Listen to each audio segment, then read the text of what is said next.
Radhe Radhe my dear friends. तो आज की जो पहली खबर है वो है कि पायल कपाड़िया मैम ने जीता है ग्रैंड प्री एट कहाँ पे, कैंस फिल्म फेस्टिवल पे। और जो ग्रैंड प्री है वो सेकंड मोस्ट प्रेस्टिजियस अवार्ड है उस फेस्टिवल में आफ्टर पाम डी और। तो हमें जानना है कि सबसे पहले जो बड़ी न्यूज़ है वो तो ये है कि पायल कपाड़िया मैम ने जीता है। किस चीज़ के लिए जीता है? उन्होंने जीता है जो उनका ड्रामा था all we imagine as light के लिए। तो सबसे पहले तो हमें ये चीज़ पता करनी है। फिर दूसरी चीज़ पता करनी है कि अगर ये सेकंड मोस्ट प्रेस्टिजियस है तो फर्स्ट कौन सा है, पाम डी और। वो कौन जीता है? वो जीते हैं शॉन बेकर साहब, जिन्होंने ड्रामा लिखा है अनोरा। फिर अब आ जाता है दूसरे इंडियन के ऊपर जो जिन्होंने एक अवार्ड जीता है, और वो है द शेमलेस मूवी के लिए बेस्ट एक्ट्रेस का उन्हें अवार्ड मिला है। किस कैटेगरी के अंडर? उस कैटेगरी का नाम है अनसर्टेन रिगार्ड।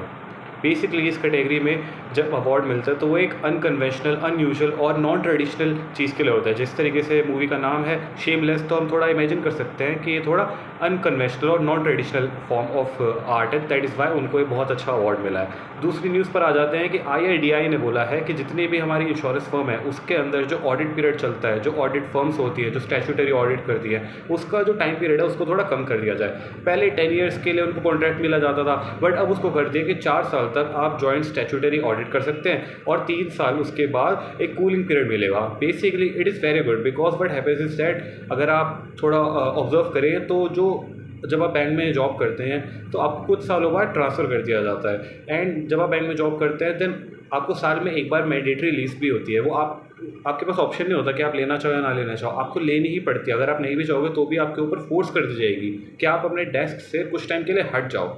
ये सब चीज़ें इसलिए करी जाती है, ऊपर वाली प्रोफाइल में तो और भी ज़्यादा करी जाती है और बहुत ज़्यादा ज़रूरी हो जाती है बिकॉज एक रिस्पॉन्सिबिलिटी होती है। अगर कोई पर्सन किसी एक पोजीशन पे बहुत टाइम तक बैठा है, इट मीन्स कि हो सकता है कि वो वहाँ पर अपनी पावर का गलत इस्तेमाल कर रहा हो और काफ़ी सारी चीज़ों को बढ़ावा दे रहा हो, which is not good. Corruption भी इस चीज़ से बढ़ता है। इसी चीज़ के लिए हमें कुछ टाइम के लिए उस पर्सन को उस वाली कुर्सी से हटा देना चाहिए, किसी और को रखना चाहिए ताकि वो देख सके कि सही सारी काम ऐसे ही हो, जैसे होने चाहिए वैसे ही हो रहे थे, या फिर जो इंसान है वो अपनी कुछ मनमानी कर रहा था। उसी से रिलेटेड RDI ने कर दिया है कि अगर जो स्टैट्यूटरी फर्म्स जो ऑडिट करती हैं, अगर वो ज़्यादा टाइम पीरियड के लिए रहती हैं किसी पर्टिकुलर फर्म में और ऑडिट करती हैं, हो सकता है कि वो उस फर्म के साथ आपस में कुछ तालमेल बिठा ले।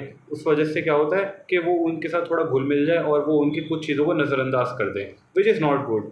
और ये ज़्यादा टाइम पीरियड के लिए होगा तो और भी ज़्यादा डिस्ट्रक्टिव होगा, इसलिए उसका टाइम पीरियड कम कर दिया कि कम पीरियड में जितना अगर वो आपस में कुछ तालमेल बिठाते भी, अगर आपस में कुछ करप्शन करता भी है, देन कुछ टाइम के लिए ही होगा, उसके बाद दोबारा चेंज जाएगा, न्यू फॉर्म आ जाएगी, फिर दोबारा से उसको आप ठीक कर सकते हो। फिर उसके बाद आ जाते हैं कि ब्राज़ील, यूरोपियन यूनियन और कनाडा ने इंडिया को अर्ज करा है कि आप WTO को ज़रूर इत्तला करो जब भी आप अपने शुगर सब्सिडीज़ देते हो। इसका सबसे बड़ा रीज़न क्या है कि जो कंट्रीज़ हैं ये सारी भी ट्रेड करती हैं एंड वो भी शुगर की बहुत अच्छी एक्सपोर्ट करती है, अच्छी क्वांटिटी में एक्सपोर्ट करती हैं। तो व्हाट हैपेंस इज दैट जब इंडिया के जो कंपनीज़ हैं जब वो सब्सिडीज़ दे रही हैं तो उस वजह से ऑब्वियसली उनका एक्सपोर्ट ज़्यादा होगा और बाकियों का कम होगा।